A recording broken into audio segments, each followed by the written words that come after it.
Clara had lived through many harsh seasons on the frontier, but nothing had shaken her as deeply as standing in front of her burnt homestead that morning.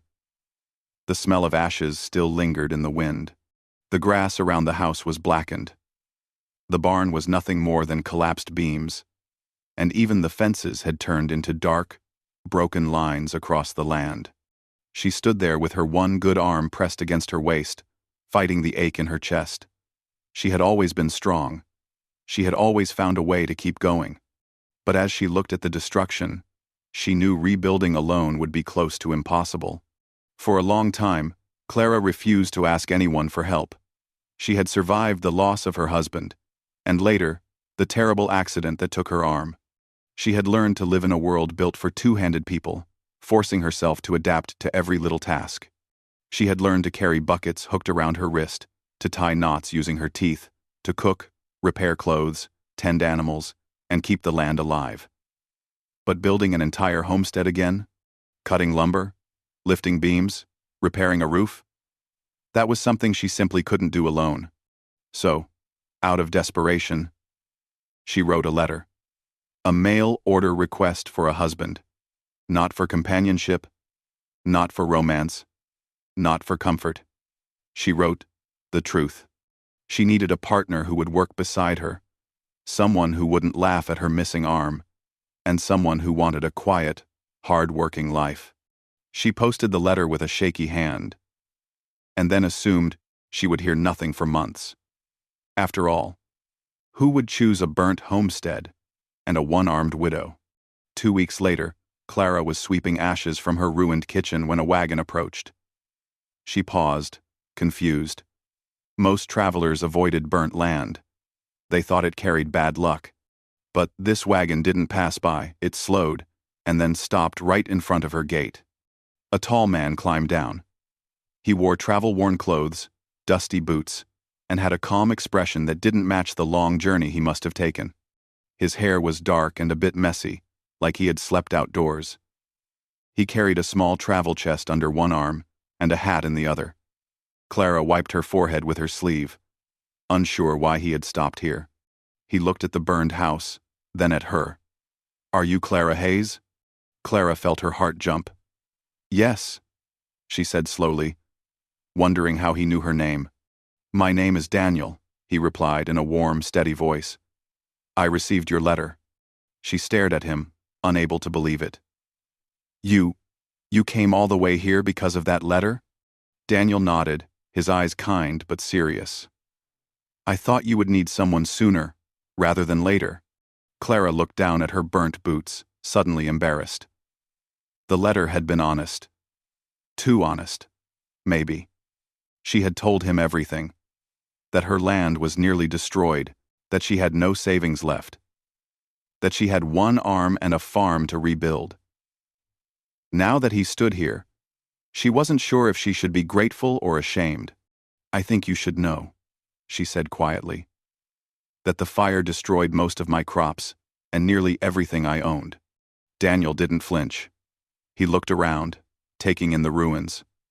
"I see that.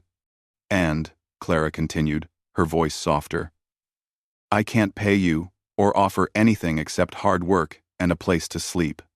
Daniel stepped forward, not out of pity, but as if none of this scared him. "I'm not here for payment," he said. "I'm here because I want a life with purpose." Your letter made it sound like there was real work to be done. Clara felt a strange warmth settle in her chest. She had expected disappointment. She had expected him to turn around the moment he saw the damage. But he seemed even calmer than someone arriving at an untouched ranch. She invited him inside the half-damaged cabin. The roof was cracked on one side, and the walls were darkened by smoke. Daniel placed his travel chest by the door, careful with it, almost protective. Clara noticed this but didn't ask about it. Everyone had things they guarded. Daniel asked where he could start working, as though he had already decided to stay. Clara hesitated. She didn't want to seem like she was using him, but she also knew she desperately needed help. She pointed toward the collapsed barn. Daniel nodded once, rolled up his sleeves, and headed outside. For the next few hours, Clara watched him from the window as he lifted charred beams, sorted pieces of wood that could still be used, and cleared debris with steady patience. He didn't rush, didn't complain about the heat, and didn't show disgust at the mess. He worked like a man who had done hard labor before, strong, but thoughtful. He checked each beam carefully before moving it. He stacked usable pieces in neat piles. He kept tools organized. Clara stepped outside with a jug of water. "You don't have to work this hard your first day," she said. Daniel smiled slightly, wiping his forehead. She watched him drink, realizing he wasn't just helping, he was taking responsibility. For the first time in weeks, Clara felt something like hope settle inside her. Maybe she wouldn't have to face all of this alone. As the sun dipped low, Daniel noticed Clara trying to carry a heavy sack of feed with her one arm. She struggled, trying to balance it against her hip. Without a word, Daniel walked over and lifted it from her hands. She stepped back, not wanting him to think she was weak. "I can manage some things," she said, trying not to sound defensive. "I know," Daniel replied gently, "and I'm not trying to take anything from you. I'm just helping." It was the way he said it, calm, respectful, that made Clara feel safe rather than judged. She allowed him to carry the sack. And for the first time in years, she didn't feel ashamed of needing help. Later, while preparing supper, Clara heard the sound of tools outside. Daniel was fixing the broken fence, even though she hadn't asked him to. She peeked out the window and saw him studying how the fence posts leaned, adjusting the positions with the care of someone who wanted things done correctly. Clara cooked stew while thinking about him. Who was he? Really? Why did he come so quickly? Why did he work so hard without hesitation? And what was in that travel chest he kept close? Every time he moved it, he handled it like it contained something valuable or important. But she told herself it wasn't her place to ask. She had invited him here for help, not to dig into his private life. When supper was ready, she called him inside. Daniel sat at the table with quiet manners, thanking her for the meal. His voice was soft, his words thoughtful. Clara noticed he ate like a man who had been on the road a long time, slowly at first, as if savoring the warmth, then with hunger as his body remembered what real food tasted like. They talked a little during supper. Daniel asked about the land, how long Clara had lived here, and what she hoped to rebuild. She explained her plans. New fences, a barn strong enough for winter, and crops that could survive the rocky soil. He listened carefully, nodding, as though everything she said mattered. After supper, he offered to wash the dishes. Clara insisted she could do it, but Daniel simply smiled and said, "If we're going to rebuild this place, we work together, right?" She didn't argue after that. Before night fell, Daniel walked outside one more time. He looked across the burned fields, the broken barn, and the acres waiting for new life. Clara watched him from the doorway. His expression wasn't discouragement, it was determination. Like he saw possibility where she saw ruin. As he returned to the porch, Daniel paused beside his travel chest and pressed his hand on the lid for a moment. Clara didn't know that inside that chest lay a hidden fortune, money, gold, and documents that could rebuild not only her farm, but half the county if he chose to. She didn't know he was the son of a wealthy man back east who had left home to escape expectations he never wanted. She only saw a tired traveler with kind eyes. Daniel looked at Clara with a soft smile. "Tomorrow, we'll start rebuilding the barn." Clara nodded. "You don't have to stay, you know. This place isn't easy. The work is hard. I won't hold it against you if you choose to leave." Daniel shook his head. "I didn't come here to leave." Something warm filled Clara's chest. For the first time since the fire, she allowed herself to breathe deeply, allowed herself to believe that maybe her life wasn't ending, it was beginning again. As night settled over the frontier, Clara prepared a small spare room for Daniel. She placed clean blankets on the bed and checked the window to make sure it wouldn't let in cold air. When Daniel entered the room, he thanked her quietly and placed his travel chest at the foot of the bed, keeping it near. Clara noticed the way he touched it again, gently, like it held more than belongings. She wished him good night, then stepped into the dim hallway. Before blowing out the lamp, she paused and looked toward his room. She still didn't know who Daniel truly was, or why he had chosen her letter out of so many others. But something in her heart whispered that his arrival was not a mistake. Clara returned to her own room and lay down on her bed, the soft creak of the wooden frame echoing in the quiet. Outside, the wind blew across the ruined land. But for the first time since the fire, the sound didn't fill her with fear. It felt like change, gentle and hopeful. Daniel lay awake for a while, listening to the same wind. He thought of the fortune locked in his chest, a fortune he had no intention of revealing until he knew Clara trusted him for who he was, not for what he carried. But as he remembered the strength in her eyes and the way she faced hardship without complaint, he felt certain he had come to the right place. They slept under the same roof for the first time, two strangers brought together by a letter, a fire, and a need neither fully understood. By morning, their lives would already be intertwined, and the rebuilding of both the land and their hearts would begin. The next morning, Daniel woke before the sun. The sky was still pale gray, that quiet hour when birds had not yet decided to sing. He stretched his arms, rolled his shoulders, and quietly stepped out of the small room Clara had prepared for him. He didn't want to wake her, though he already sensed she rose early every day. The house still held a faint scent of smoke from the fire, mixed with the simple warmth of homemade stew from the night before. Outside, the land looked different in the soft light. The burned fields were dark against the morning sky, but Daniel didn't see destruction, he saw possibility. He walked toward the collapsed barn and studied the broken beams again. He crouched near one of the larger posts and ran his hand over the wood. The fire had eaten through the top half, but the bottom was still strong enough to reuse for support. He stood up and stretched again. It would be a long day, but he didn't mind. Hard work felt familiar to him, comforting even. He picked up the tools he had used the previous evening and got to work. He moved slowly, carefully sorting each piece of wood into piles, what could be saved, what had to be burned or thrown away, and what might be used later for smaller repairs. Clara woke to the sound of steady hammering. She blinked sleepily, pulling her shawl around her shoulders before stepping out to see what Daniel was doing. When she saw him working before dawn, her heart tightened with a strange mix of gratitude and worry. "You didn't have to start so early," she said softly. Daniel looked up with a small smile. "I like working early. The sun isn't too strong yet." Clara shook her head with a faint sigh. "At least let me make you breakfast before you tire yourself out." He didn't argue. He watched her return to the cabin, one hand balancing the door while the other held her shawl closed.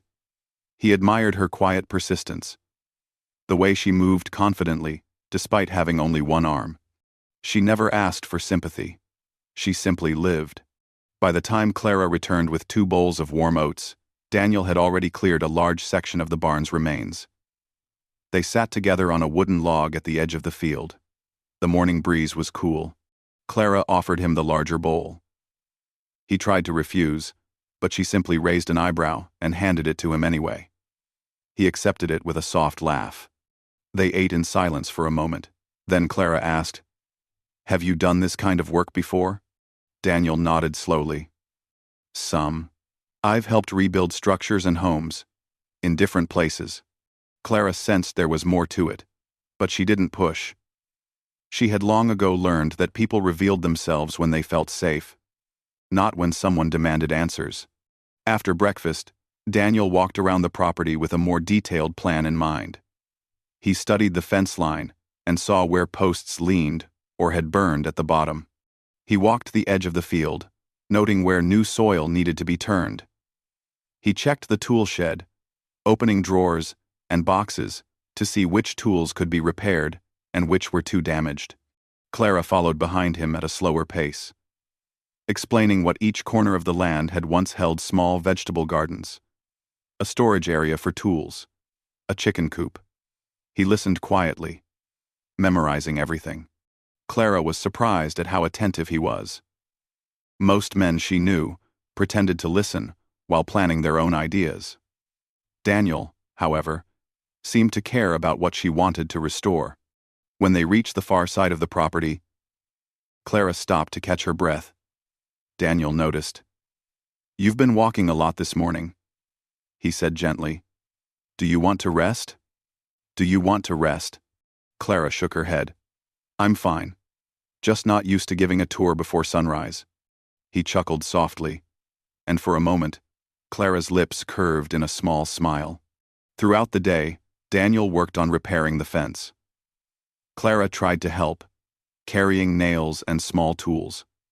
She wanted to contribute more, but some tasks were simply too difficult for her single arm.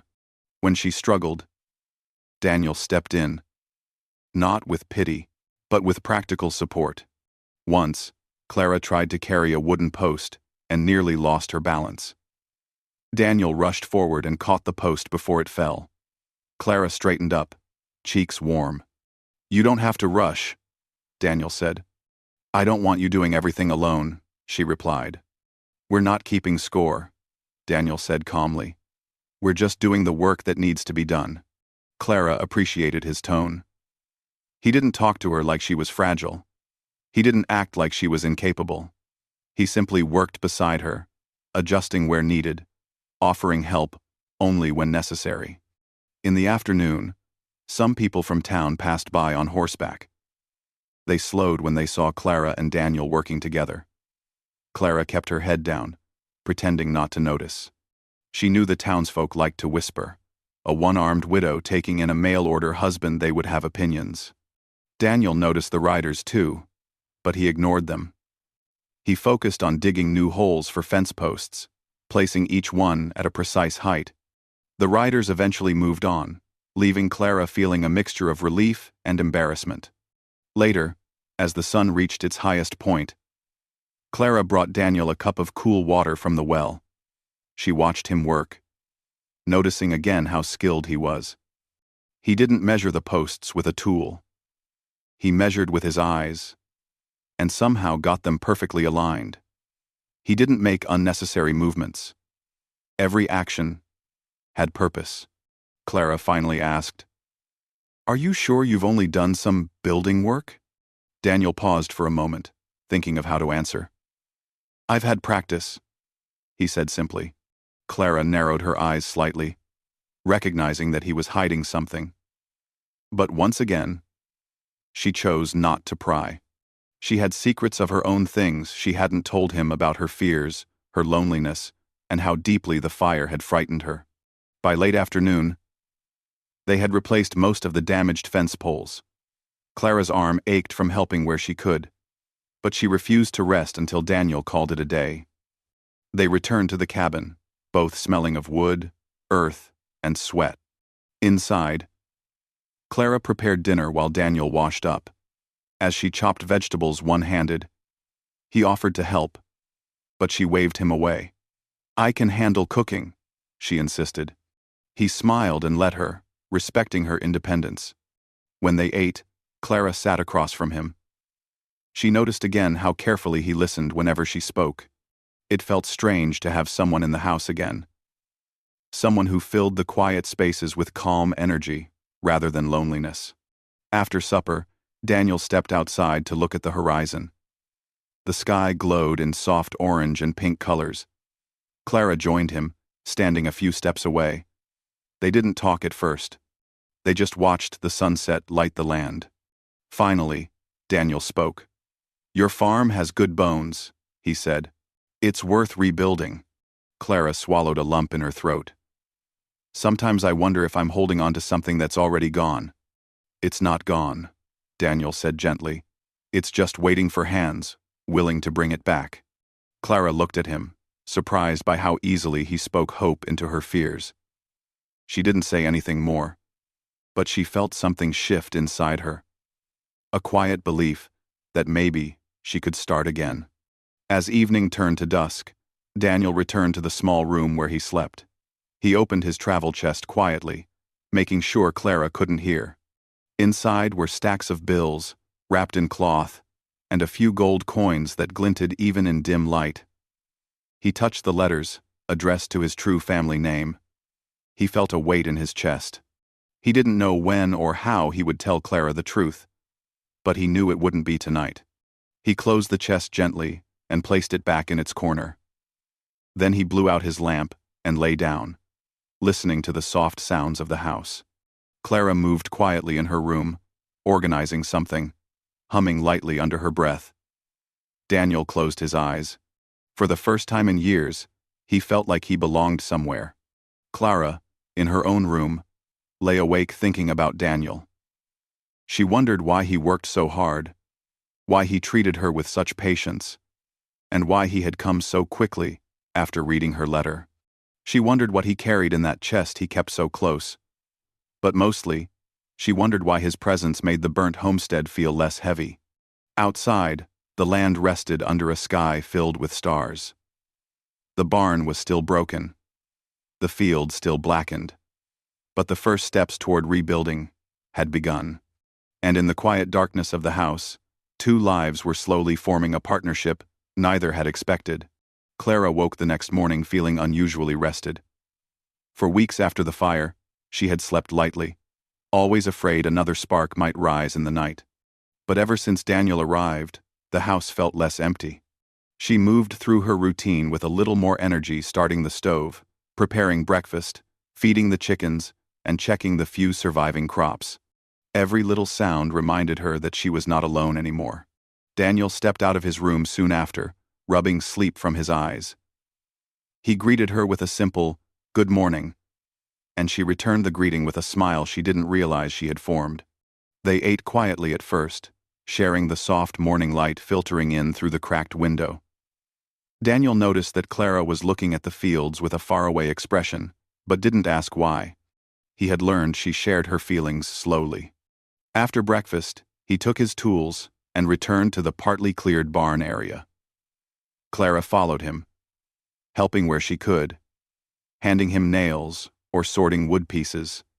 They worked side by side, and the silence between them felt comfortable. Daniel's steady rhythms, the swing of the hammer, the scrape of wood, the low sound of him measuring with his voice made Clara feel calmer than she had in months. By midday, Daniel suggested they take a break.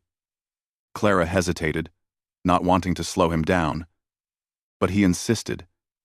They sat on an overturned barrel beneath the weak shade of a tree. Clara looked at the land and sighed softly.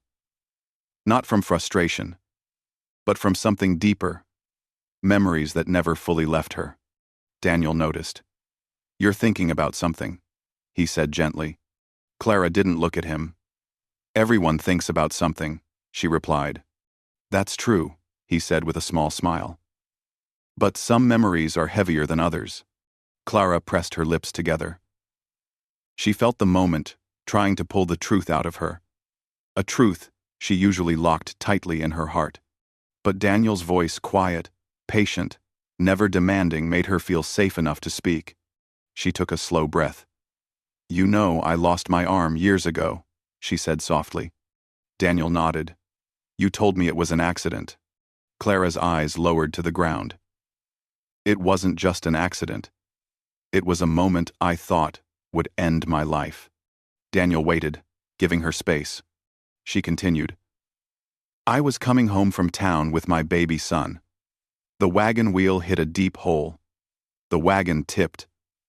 I grabbed him to keep him from falling, and in doing so, I got caught under the wagon frame." Daniel's breath tightened, though he kept silent. Clara swallowed hard. "A neighbor found us. My son survived the fall, but he became sick a few days later. I didn't have the money for medicine. He didn't make it." Daniel closed his eyes for a moment, feeling the weight of her words. Clara continued in a trembling voice she tried hard to control. "My husband never recovered from losing our child. He got sick the winter after, and I was left alone.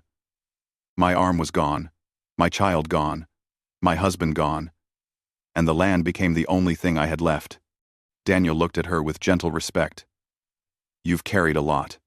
Clara shook her head, a sad smile tugging at her lips. I survived because I didn't let myself think too much. I worked, and worked, and worked.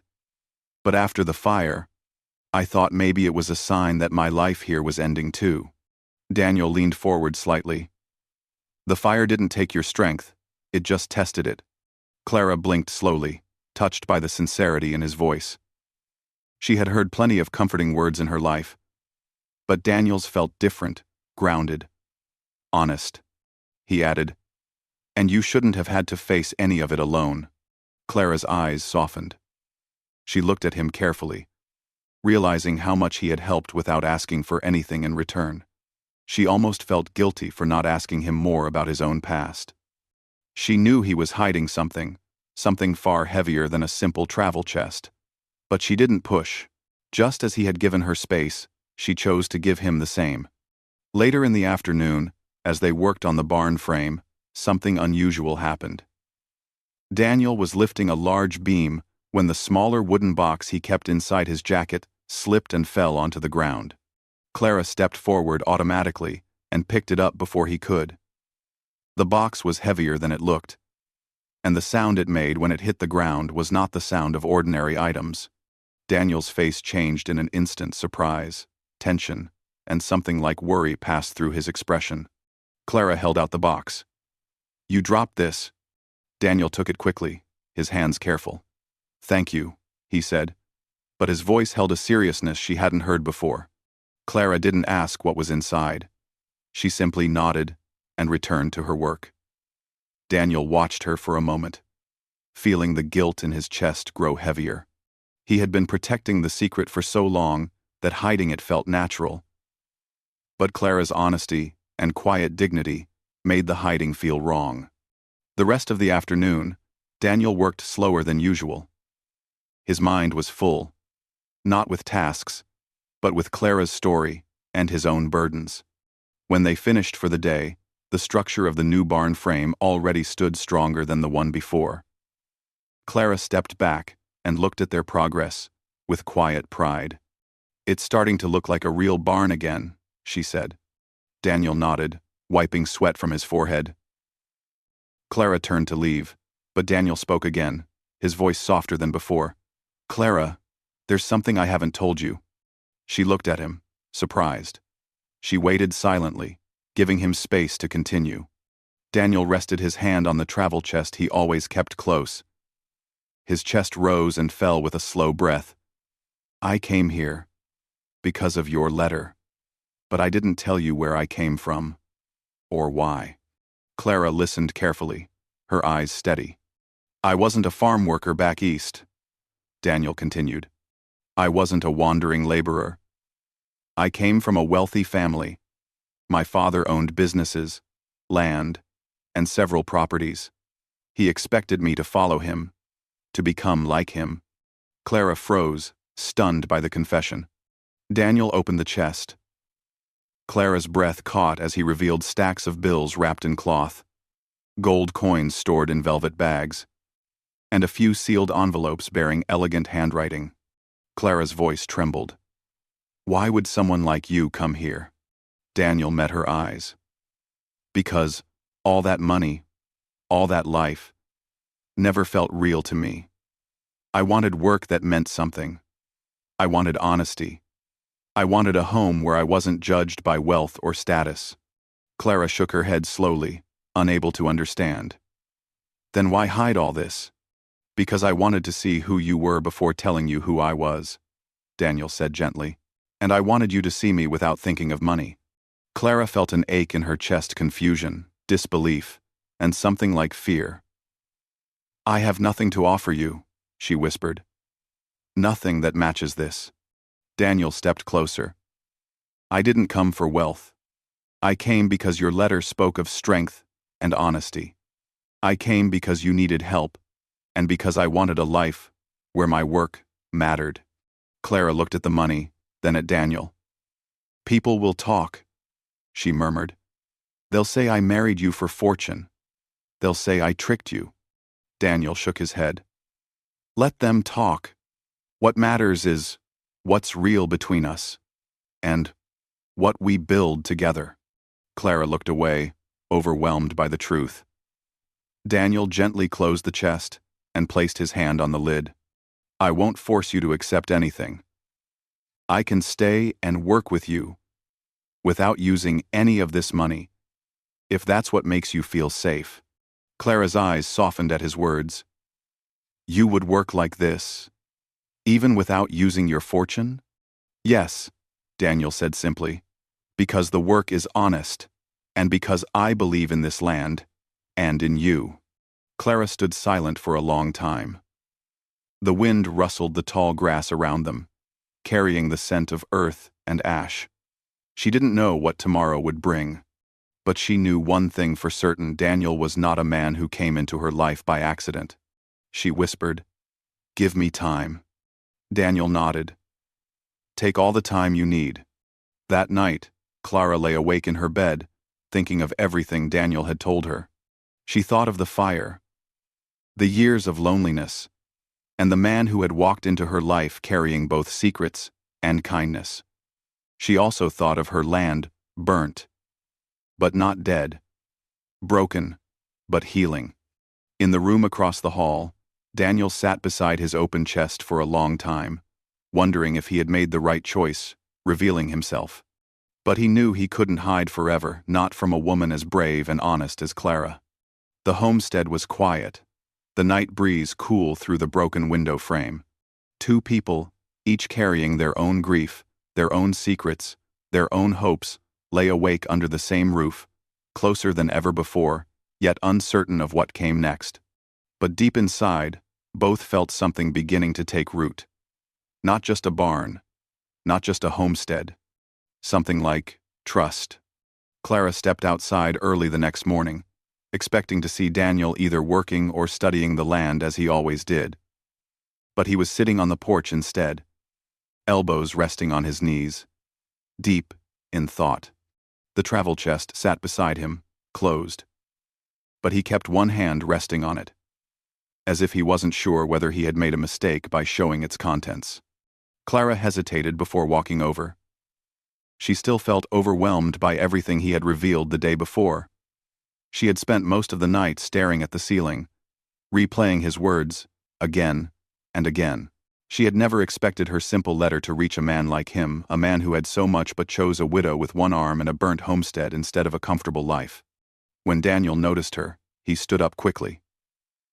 Clara nodded. Good morning. There was a gentle awkwardness between them now. Something neither quite knew how to handle. Clara wasn't angry, but she was unsure. Daniel wasn't ashamed, but he was cautious. They both felt the shift between them. A careful space, waiting to be understood. Clara walked past him toward the field, and Daniel followed at a respectful distance.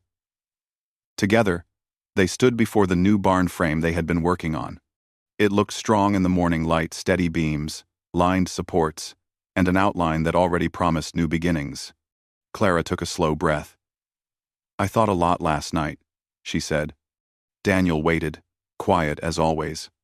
I'm not used to anyone helping me this much. I'm not used to trusting someone with the pieces of my life. I understand, Daniel said softly. Clara looked up at him. But I don't want you to leave. Daniel's chest loosened, relief washing over him. I wasn't planning to. I still don't know how to feel about your fortune, Clara admitted. Part of me is afraid of it. People judge too quickly in this town. Daniel nodded. If you want, we don't have to use a single penny. We can keep working exactly as we planned. Clara shook her head slowly. No. If you're staying, you shouldn't have to hide who you are. But I need us to build this place together, not with your money alone. I need to feel like I still have a place in my own home. Daniel smiled gently. Then, we rebuild it together with my hands and yours. And if the money helps us make it stronger, then it helps both of us. Clara didn't reply at first. She simply looked at the barn again. Daniel sensed she needed a moment, so he stepped back, and let her think. After a long silence, she finally said, "Use your fortune, if you want to, but only in ways that help the land or the house, not in ways that make people think I'm trying to change my life quickly." Daniel nodded, accepting her condition without hesitation. "That's fair. And," Clara added quietly, "if you ever decide you want to leave this place, I need you to tell me honestly. No surprises." Daniel stepped closer, his voice steady. "Clara, I came here because your letter felt like a call. I'm not leaving." Clara felt her heart soften, though she looked away to hide her emotion. "Then we start again. Both of us." They returned to work that day with a quiet but renewed sense of purpose. Daniel planned new sections of the barn, using clean, strong lumber he bought earlier but hadn't revealed. Clara helped organize tools, holding nails between her fingers and handing them to him when needed. They moved in a rhythm that felt almost familiar now, two people slowly learning how to share a single life. By midday, Daniel suggested they hire 2 workers from town to help with the bigger tasks. Clara hesitated at the idea, worried people would talk, but Daniel assured her they would simply say he was a hired man with some savings, not a wealthy heir. Clara finally agreed. The 2 workers arrived a few hours later, and soon the sound of saws, hammers, and voices filled the property. Clara watched from the doorway, amazed at how quickly the barn grew with extra hands. Daniel directed the work with calm confidence, showing the workers where to place beams, how to cut pieces, and how to fit the roof frame together. The workers whispered about how skilled he was. One even asked quietly, "Where'd you learn all this?" Daniel answered with a simple smile. "Many places." Clara listened from afar, smiling to herself. Daniel never showed off, never tried to impress. He worked as though everything he did was ordinary, though to Clara, nothing about him felt ordinary at all. By the end of the week, the barn stood tall and proud, much larger and stronger than the old one. Clara walked inside and felt tears fill her eyes. "It's beautiful," she whispered. Daniel watched her carefully. "It's ours," he said softly. Clara touched one of the smooth support beams. "I never thought I'd see my land look alive again." Daniel stepped beside her. It always had life. It just needed care. Clara felt the truth of his words deep in her chest. The burnt land, that once felt like the end, now looked like a beginning. New fences stretched along the property. Fresh soil had been turned. The house had a repaired roof and a new window. Every corner of the homestead felt touched by Daniel's patience and skill. Days became weeks, and the work continued, not rushed, not forced, but steady. Clara planted new crops. Daniel repaired the well pump and built new shelves inside the cabin. They shared meals together, laughing more often now.